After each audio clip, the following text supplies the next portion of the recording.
21 News, your place for politics. This is Decision 2024.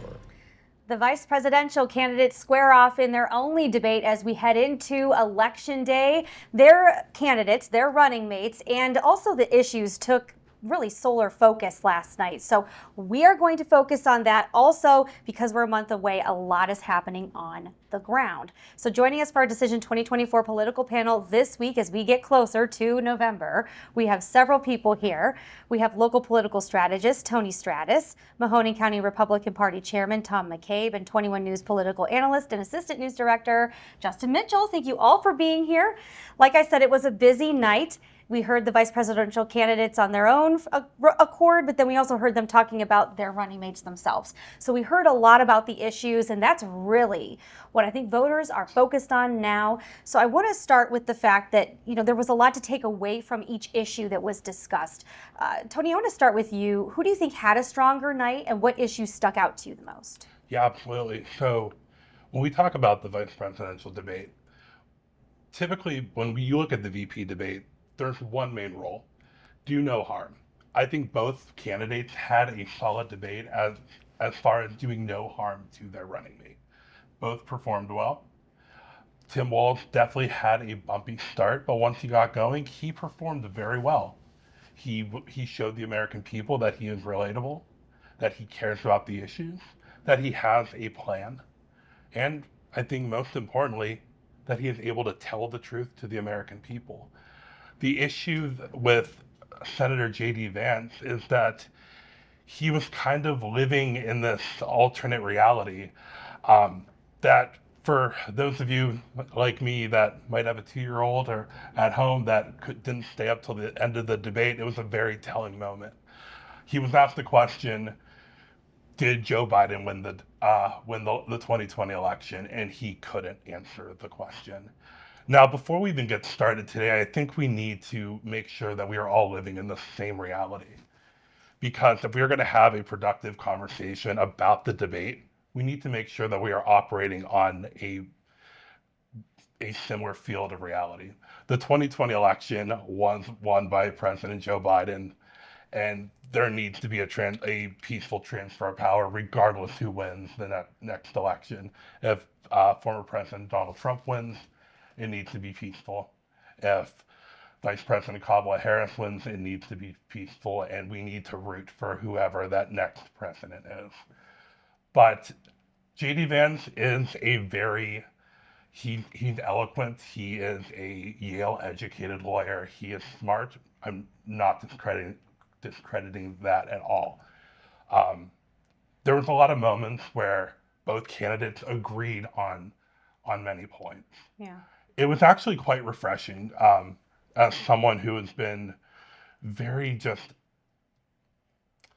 exhausted by the vitriol and the rhetoric that both sides are just the devil and both sides have the worst intentions.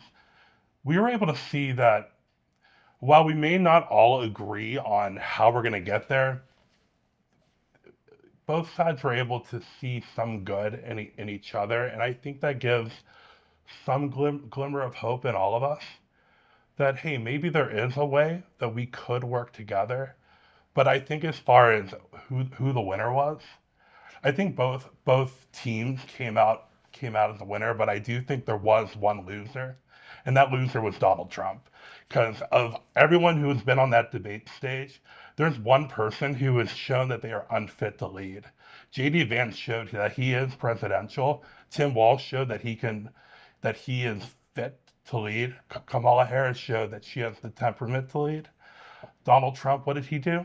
They're eating the dogs. They're eating the cats. They're eating people's pets. And I want to jump in here, Tom, because not everyone sees it that way. Some of the polls from the voters show it was pretty close on who won the debate last night, if you even want to go there with it. But, when you look at some of the issues and what was discussed, what did you take away? Well, I'm going to agree with Tony on a few things. J.D. Vance did come across as smart, effectual, presidential, you said, and he did. And I think if you look at the focus groups coming out of last night, especially these undecided voters, this small sliver of undecided voters that are still out there, J.D. Vance did win that debate. He came across better, a better personality, more polished on the policies, more educated on the policies. He's a better speaker. And where Tim Walz even admitted at one point he was a knucklehead, and at times he came across as a knucklehead last night. And you're right, vice presidential, it's don't harm the candidate. But I think J.D. Vance actually helped Donald Trump last night. I think we saw a different J.D. Vance that's been portrayed in the media, because he really hasn't got a fair shake since he was announced as a vice presidential candidate. And I think last night showed the public that he is presidential. And I think he did a great job, and I think he won that debate. He answered almost every question where Tim Walz would not answer a lot of the questions. And so I think voters realize that, and I think you saw the focus groups last night and just the early polling that J.D. Vance won that debate. And there were some issues. One of the moments you mentioned with Walz, he had a really hard time when it came to his service about being in Hong Kong in 1989. He said he's not perfect, though. He called himself, like you said, a knucklehead. And he said, that he was there in the summer. He misspoke. So it was kind of awkward. Then, the debate kind of changed focus as we went toward the end. Yeah. And there were other things that were brought up, like the election, Jan 6, and the Haitian migrants in Ohio. So wondering, though, did that moment maybe hurt him or hurt the Harris-Walz campaign? Because Ohio, again, we're back on the national stage. This just keeps getting brought back up. I think that I watched the debate twice. I watched it last night. I watched it again this morning. When I saw Walz stumble over that answer last night, I thought, oh, wow, he did really badly there. When I watched it again this morning, I still don't think he did well with that answer, but it didn't strike me as bad as it did last night. And it reminded me that more people see the clips from a debate than watch the actual debate. So the damage is probably more minimal than it felt in the moment to people, because they won't see that clip over and over. And when they do, it's out of context. In terms of who had a stronger night, there's a few ways to look at that. Number one, you always have to consider expectations. Walz basically was Tim Walz, so he met expectations. J.D. Vance had a taller order, but he had the advantage, and I do think he capitalized on it. Because, see, J.D. Vance, when he was picked as the running mate, and there were people nationally who were kind of surprised by it, and we saw the J.D. Vance last night that we have seen before. We've seen him in a debate that we've hosted. Right. The nation hasn't seen that J.D. Vance that much. So they were probably surprised that they didn't see the guy who struggles to order a donut. They saw somebody who had an ability to be poised. And I think that's why Donald Trump picked him, because he has, I refer to it as sort of he takes sort of Donald Trump's George Wallace rhetoric and puts a Ronald Reagan sheen on it. And so now we get down to who won. Well, it is that sliver of undecided voters. There were Republicans who have expressed unease with the Trump ticket. Not a majority of them by any stretch, but a significant number. J.D. Vance put them greatly at ease last night and won them over. However, on kitchen table issues and how different policies affect you, I think Walz was more effective in relating this is how this policy affects you at home. So if the undecided voters were looking for that, well, then Walz had a pretty strong night. All in all, I think that makes it a draw, which comes down to the do no harm, but I'd probably give the slight edge to Vance because of what he was able to do to calm down outliers in his own party. And I think where really Vance really hit home throughout the night was when Walz would bring up Kamala Harris's policies that she wants to implement, and he hammered home she's had 3.5 years to do that, and they haven't done it. And that's hard to defend her record as vice president. This is going to be a pocketbook election. People vote their pocketbooks. And when you're paying more for the price of groceries and rent and insurance and your car payment, across the board, people vote their pocketbook. And I think J.D. Vance had a really strong night stressing that and driving that point home, is that Kamala Harris has had the chance. Her and Joe Biden had that chance, and they didn't do it. And I think he made a strong point that Trump did do that. Trump has a record to run on, and so does Kamala Harris. And who has a better record? And I think by far Trump has that better record when it comes to economy. And the majority of voters agree with that. I think J.D. Vance did a very good job at whitewashing history during that debate. J.D. Vance has a tendency to try to rewrite history, and so do many people in the MAGAverse, that 4 years ago was this wonderful time in our American history, that there was all of this peace going on in the world. I mean, do we forget Charlottesville? Do we forget the riots in the street? Do we forget the fact that, I mean, you work at the Board of Elections. We didn't know how we were going to go vote. I mean, yes, we were in the middle of a global pandemic, but there was a lot of global uncertainty we were dealing with. We were in a manufacturing recession. Gas prices were down because we couldn't go anywhere. There was a period of time where we couldn't even get toilet paper because of a respiratory illness. Still trying to figure that one out. But we keep trying to put this colorful lens on how 4 years ago it was this magical time when we were pulling out of different treaty agreements we had. I mean, we look at what just happened with Iran attacking Israel. Saying, like, it was the first question that was brought up in the debate yesterday about the issues in the Middle East. And J.D. Vance said, well, this wouldn't have happened under Donald Trump. This was a direct result of Trump's policies pulling out of the Iran deal.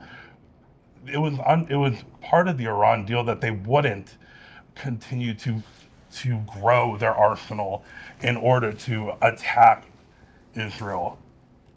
So this idea that you're pulling out of these alliances, you're weakening, this idea of weakening NATO. I mean, the one part of the debate I wish they would have talked about is, what about Ukraine? Because that's one area that we all know where J.D. Vance stands. We all know where Donald Trump stands, and we want to talk about what peace through strength, or whatever their motto is. If we give up Ukraine to Russia, there's going to be World War III. Yeah, But the point is, Russia wasn't in Ukraine under Donald Trump. They're in Ukraine under Joe Biden. And that's just a fact. And, you know, I still go back, it's a pocketbook election. I went to the grocery store last weekend, and it's amazing how high prices are, whether it be bread, milk, eggs. I actually went with a friend to pick pumpkins last weekend. I almost paid double for that pumpkin than I did 4 years ago. Yeah. Everything's up. Yeah, and I'm wondering, because Justin, maybe that was unfortunately an October surprise, the Middle East and the war, and that is brewing more and more. And while you hear, okay, this is a result of policy, it's happening now, and look who's in the White House. So how does that affect maybe the campaign trail moving forward? Because we're very close to the election. We have a newer Democratic candidate now at the top of the ticket. Voters looking at this saying, gee, okay, my pocketbook is this, and this is what's happening in the world currently. They may not know the backstory of all of these policies. Right. Well, that's exactly what you just said is exactly the thing here, is that when we talk about undecided voters, and this is, you know, a little quirk in our electoral process, is that the undecided voters, if you're undecided at this point, you've obviously been paying, I don't know if it's less attention, but you're not as engaged as people who understand all the nuances of policy, and yet your voice is very outsized here. So you're right, they know what's happening now, and they don't necessarily know everything that led up to it. One thing that I do want to jump in on, though, with that is, another thing that they should know, but they may not know, is what the powers of the vice presidency are and are not, because I do hear that said a lot. You know, she's been in office. She is not, I mean, she's been the vice president. She's not been the president. So everybody on that stage knows that the vice president doesn't have any say over power finally. But then However, why doesn't she come out and clarify that more? that's what I was getting to, is that she needs to do that, because this is a weak spot for the Biden administration. And whether or not you know the nuances of policy, she needs to clarify where she differs from Joe Biden on that, if she does. And if she doesn't, then defend why. And that's where she has a weakness on the international stage, regardless of the nuances of how we got here. moving forward though with the local, let's get back to the local level because that's where you both are clued in. And that's why I'm so glad to have you here for our panel because, we dig in and then, we want to zoom back out and then go back home because yeah, that happened on the national stage, but here we have people voting. So on the local level, what are the voters talking about? What are the top issues? And does it always mirror the national? Or would you say we have our own unique set of issues, especially when it comes to congressional candidates? You are helping Kripchak with his campaign, Tony. So tell me, on the ground, what are voters saying to you because they want to send people to Washington to work for them? Yeah. So this race has been very interesting. So as you know, the Ohio 6th Congressional District is a very diverse district. Thanks to gerrymandering, it's a district that maybe shouldn't exist in its current state. You have Mahoning County in one area all the way down to Noble, Marietta County. They're just two very opposite demographics of people, not a whole lot in common, except for the fact that they are people who need to be listened to. And they are people who want representation. That's one thing that Michael Kripchak has been able to do. He has found a way to walk into downtown Youngstown and connect with people in a way that no other candidate has, the same way he can go to a pig roast down in Noble County. He has taken the time to understand the needs of farmers in a unique way. I mean, so working with Michael, when you work with candidates, you want to find out what issues are they strongest on, what issues are they weakest on. And the first issue that he wanted to get to know the most is what matters most to farmers. And he took time and he went on a listening tour. He went and talked to thousands of people that he knew wouldn't give him his vote, but he went and listened. And you know what? That special election, we didn't have the victory, but I think we won. We pulled an upset that shocked a lot of people, and it's because we had a coalition of people that just wanted to be heard. And it's that similar populism of, hey, I want to be heard. I want someone who will hear me and take my voice to Washington.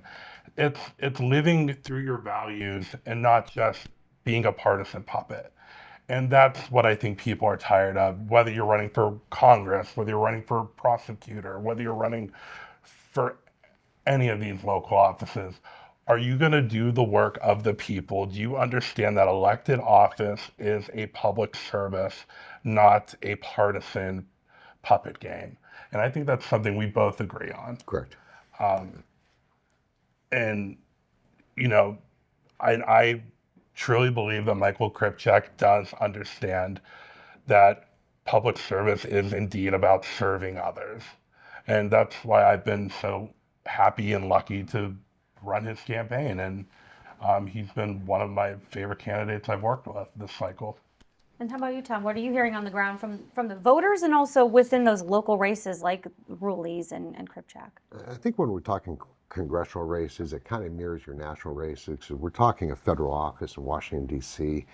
I think Michael Ruley is better positioned to win this race, and he's going to win this race. We forget that this district used to be a Democrat district, and it's not anymore. It was the policies of the National Democrats that changed that district, and Donald Trump changed that district in 2016. So that district used to be held by Democrats, Charlie Wilson. It's a Republican district now, and it's almost from Mahoning all the way down to Marietta. It's red, and it's Michael Ruley's a business owner. He's been a lifelong business owner. He runs his own small company. Michael Ruley has a voting record in the Ohio Senate that he can run on. And I've met Michael Kripchak. What a nice guy. He really is. But when it comes down to putting the two camps next to each other, Michael Ruley wins hands down on qualifications and the ability to get the job done. And Michael Ruley has not been, he's been pretty bipartisan in Columbus over the years. So he hasn't been that partisan in Columbus on a lot of issues. And so I think if you look at how that race is going to break, Mahoning County is going to be close because Mahoning County is a 50-50 district now, a county. We're purple in Mahoning County. But you get south, going into Columbiana, Carroll, and these rest of these counties, Tuscarawas, it is red, and it's deep red. And what seems to be the issues, like I said, that are popping up among the local voters when they're coming into Board of Elections or talking to you and the candidates? Something that maybe isn't always getting the headlines. Or is it the economy, really overwhelmingly? Yeah, I mean, economy, of course, is what we're hearing, especially here. Especially here in Mahoning, it's what are we doing from a federal level about getting Youngstown back up? I mean, biggest criticism that our campaign is hearing is, where was Michael Rowley when all of this disaster was happening downtown? I mean, where was he? It's been a city, though, controlled by Democrats for 50 years. Not only the mayor's office, but council as well. I don't know if we can take responsibility for what your party has done to the city over the last 50 years. And that's what we hear, that it's lack of leadership within the city of Youngstown. I don't know if a state senator, and he was downtown Youngstown. He's been downtown East Palestine. Michael always been here. But at some point, local leaders have to take responsibility for what's happened in this town. And that's where the fault lays on this one. Is there anything else popping up? Maybe, child care or health care? What seems to be the biggest nugget? Yeah, so of course, especially up here in Mahoning County, we are getting volunteers coming in, of course, about a woman's right to choose. It passed issue 1 passed overwhelmingly the Ohio State House. Republicans in the Ohio Senate and Ohio House are still looking for ways to go against the will of the people. Bernie Moreno is campaigning. He's making headlines talking about how it shouldn't be an issue for women over the age of 50. It's I don't think your age or your gender should matter to be able to empathize with people that don't look or have your same bodily autonomy. We believe as Democrats that a woman's health care belong between her and her doctor, not the government. But that's because the party has become the party of freedom. And it's this freedom of the government doesn't belong in my doctor's office. It's plain and simple. Justin, do you want to jump in, especially with the city downtown, because we dealt, quite heavily with that story. We were on the ground because we're literally downtown. So behind us, we have City Hall and the offices where these, city leaders meet and make decisions and, try to respond to what happened to the Realty Tower, but also other issues within the city. Do you think that there's any more that these politicians could do if elected to help downtown? Well, I think that there's a lot that they could do and could have done, and I think the blame is vast and spreads across state, local, national, and party lines. We did a 101 West special about natural gas pipeline regulation and how many holes there are in it. So that's a federal issue, that's a state issue, but we've also held the City Hall accountable, we've held council members accountable, we've had Tito Brown, we've been a thorn in his side on lots of questions about why there were contracts for the work that was done and what vetting was done. So it's really, that issue to me cuts well beyond partisan problems. Another thing, though, that and not specific to downtown Youngstown, but just to the issues and how this is a pocketbook election, this is an economy election, is when we're talking, and this is the big unknowable with these undecided voters, is how you define that. Because there are voters who would say that when they say economics, they're talking about their taxes. There are others who would say they're talking about what they pay for groceries or Tom's Pumpkins. But there are other voters who would say that reproductive rights are an economic issue, child care is an economic issue, health care is an economic issue. And so when you see poll numbers that show that it's the economy, that doesn't tell you as much as you think it tells you, because you don't know how people are defining the economy as their key issue. Yeah. And do you think it's a little bit of everything, or do you think that there are some issues with that? Well, I think when we're talking local races, county commissioner and some of these other races, it's less so of that. but when we're talking about the presidency, congressional, we have a Senate race that you brought up. That's going to be a big race here in Ohio between Bernie Moreno and Sherrod Brown. It could control who's going to control the Senate and for the next few years. That's a big race in Ohio, and that's going to be an interesting race. There's a lot of money being spent in that race, and those issues are definitely tied to your presidential issues when it comes to the Senate. Are either of you making any bold predictions before we wrap up on our segment on what you think is going to happen on election night? Because I think that you're so in tune with how the local people are energized, voting. What you think might happen? I think Sherrod Brown will win re-election. And do you want any other? Oh, locally, any other races, or just how you think turnout might look? I think turnout will be high. I think issue 1, I think Kamala Harris on the top of the ticket is going to pull a lot of Democrats who've sat home the last few elections. I think we're going to have a 2012 similar election. I'm not going to say 2008, but I'll say 2012. Okay. How about you, Tom? We're going to be about 73, 74% turnout this election. We were 72.5 in 2020.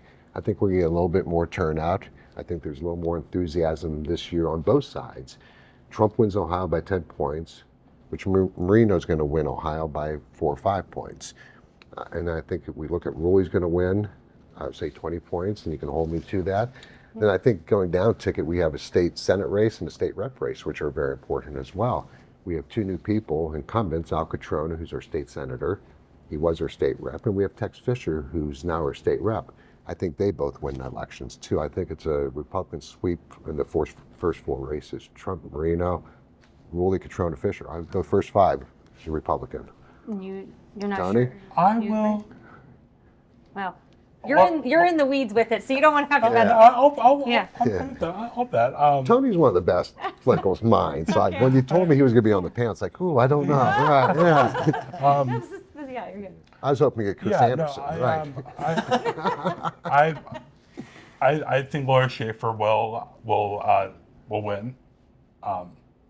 She is a solid candidate. I think Marty is phenomenal as well, but Alan's been at this for a while. You have to go Kirkjack. You're working for him. No, obviously, I'm rooting for Kirkjack, but we're going against millions of dollars, and we're very realistic about that.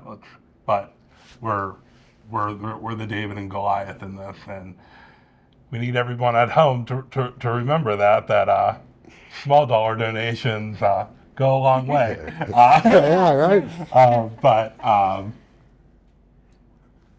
But no, I think local races, there is a potential we can lose 1 or 2 county seats. And as a Democratic precinct committee member, I'm not going to say which of those seats there are, but I do think there's a potential that as far as countywide seats, we could be at risk. People forget there's a lot of countywide seats up as well. Right. Every executive office, except for the auditors on the ballot this year and 1 commissioner. I think the local Republican Party will take the prosecutor's race and the commissioner's race this year. It'll be the first time Mahoney County has 4 elected officials since 1928. We're going to hear from those candidates from the prosecutor's race here in our debate here between the 2 candidates. I appreciate you both being here. Justin, you want to weigh in on predictions on election night? Definitely ordering pizza for the newsroom, but also you think we're going to have a late night? It'll definitely be a late night. You're not going to know who wins the presidency that night, so we're going to be going for a while just because of the way that some states count mail-in ballots. I think you'll probably know the statewide. You'll definitely know the local seats. Tom promises me that. By 11 o'clock, you'll have all your results, right? But you'll probably know the statewide seats too, because I don't know that they're going to be as razor thin as we expect, or as some people expect. But no, it'll be a late night. You'll be waiting for a few days on the presidency. Everybody should remember to take a breath and remember that that's got to do with the way votes are counted in different states and not because something untoward is happening. And everybody will hold their breath for a few days and see where we're headed. Yeah, absolutely. Well, I really appreciate you all being here. Definitely a great conversation, hearing all the work that's underway at the local level too. So thank you so much for sharing that. And all eyes will be on Ohio, all the counties, to see how these races shake out on election night. So thank you so much. Thank you both Yes, for having us. absolutely. This is wonderful. Thank And you. if Yeah, you- thank you. Yeah, and if you have any questions that you'd like us to ask here on the panel or any suggestions for panelists, make sure you leave comments in the subject below here on YouTube. You can also watch this on the 21 News app and on WFMJ.com.